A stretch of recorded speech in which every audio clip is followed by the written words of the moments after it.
ବୋଉଠୁ ଜିद्दी करिकिरी जो गोटे थरक 9टा इडली उठुवा गोटे छोट इडली छांचटा ताटू आनी से मते किणिकी देइथिला। इडली आम घर समस्त को पसंद, स्वामी पुओ समस्त को पसंद।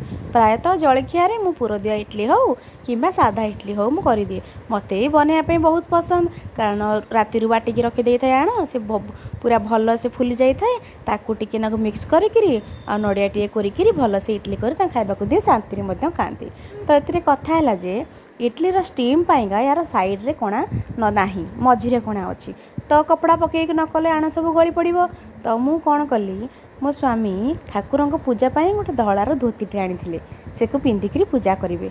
तो मु कौन कली ना से अधा काटिकी आनिकी से सबू से कपड़ा देकी सब इडली बन चलती आज पर्यंत है।